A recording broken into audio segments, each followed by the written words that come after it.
ECL प्रभावितों और मजदूरों के साथ बैठक के बाद एरिया ऑफिस पहुंचे मानस दत्ता। संवेदकों से खास मुलाकात, ईसीएल को आभार।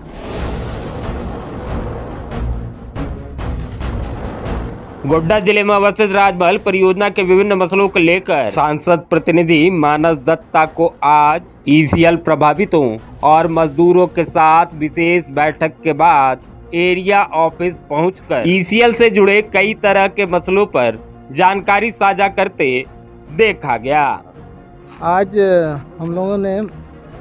जो ईसीएल के सीएचपी में प्राइवेट वर्कर या लोकल सेल के प्राइवेट वर्कर के साथ साथ ईसीएल के प्रभावित ग्रामों के जो भी हैं बेरोजगार युवकों के साथ एक अहम बैठक किया गया, जिसमें मेन हम लोगों का अपना समीक्षा किए कि ईसीएल राजमहल के जो जीएम इंचार्ज मिस्टर रूपानंद नायक साहब के कार्यकाल की समीक्षा करते हुए बेहतर पाए कि इन्होंने इनके कार्यकाल में हम लोगों के प्रभावित ग्रामों में जो भी बिजली की समस्या, पेयजल की समस्या। तो सांसद प्रतिनिधि ने बताया कि प्रभावित क्षेत्र में स्थानीय लोगों, मजदूरों व संवेदकों से हुई मुलाकात में ईसीएल परियोजना प्रबंधन की कई एक सुधार की जानकारी मिली है और इसमें जीएम रूपानंद नायक की भूमिका बेहद अहम है। आगे उन्होंने बताया कि परियोजना हेडक्वार्टर की तरफ से बड़े भूदाताओं के लिए एक नई योजना के शुभारंभ की जानकारी मिली है जो करोड़ों की है। सीएमडी साहब के द्वारा जो एक डिक्लेयर किया गया है कि जमीन मुआवजा के संबंधी जो नया सर्कुलर पास किया गया है, जो पहले हम लोगों का 2 एकड़ जमीन में 5 लाख रुपया मात्र मिलता था और यदि जो आदमी 5 लाख रुपया के बदले में 30,000 रुपया प्रति महीना 30 साल तक ही दिए जाने का प्रावधान था। उसको ईसीएल हेडक्वार्टर कोलकाता में जो नया सर्कुलर बना है उसमें हम लोगों का 2 एकड़ जमीन के बदले में करोड़ 20 लाख तक का मुआवजा निर्धारित किया गया है। तो भूदाताओं के लिए 2 एकड़ जमीन पर नौकरी के बदले 89 लाख से 1 करोड़ 20 लाख तक वाली योजना की शुरुआत की जा चुकी है और यह योजना एक नौकरी पर कई विवाद की स्थिति में एक तरह से अच्छा विकल्प है। वहीं आगे सांसद प्रतिनिधि को ईसीएल के काम में बेफजूल अड़ंगा लगाने के साथ साथ साजिश करने वालों को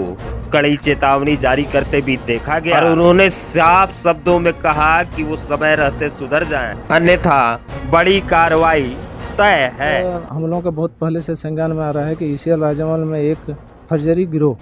जो कि बताते हैं जमीन दाताओं से रिलेटेड भी नहीं है और बताते हैं कि बाहरी दूसरे स्टेट के द्वारा भी इस चीज़ को प्रतिनिधित्व किया जाता है। ईसीएल में जो भी यहाँ पर प्रबंधक के साथ साथ विभिन्न विभागों के जो पदाधिकारी हैं उनके बीच में कहीं न कहीं बीच में एक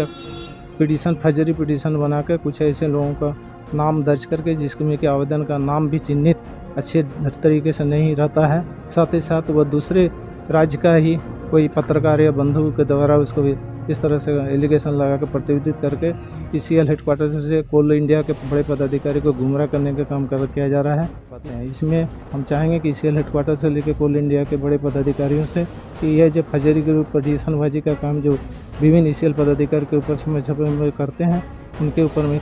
एक जाँच कमेटी बैठाया जाए और उनको चिन्हित करके कड़ी से कड़ी सजा दिया जाए। और सबसे अंत में राजमहल सांसद विजय हांसदा के सुझाव और निर्देश के आधार पर तालधारी, पहाड़पुर व अन्य अनुसूचित क्षेत्र के रैयतों की सुविधा का ध्यान रखते हुए मुआवजा राशि के निकासी में जो परेशानी हो रही थी उसके निपटारे से संबंधित जानकारी भी साझा की गई। जमीन दाताओं का जो माने आपसी विवाद के चलते ट्रिब्यूनल में जो मामला रकम का चला गया है उसके संबंध में हमारे जीएमआईसी अनुपम नायक साहब अपना पर्सनली ट्रिब्यूनल कोर्ट के जिला जज साहब से पर्सनली भेंट करके उनसे मैंने विश्वास के साथ उनसे मैंने एक आश्वासन पाए हैं कि जितनी भी केस हैं या ज़मीन का ट्रिब्यूनल संबंधी उनका जिला जज के द्वारा समय समय पर एक शिविर लगाकर सारे जमीनदाताओं के जिनके जीटी कंप्लीट हो गया उसको ट्रिब्यूनल का पैसा यथासंभव अविलंब दिलाने का काम किया जाए। रिपोर्ट नागमणि, जी न्यूज़।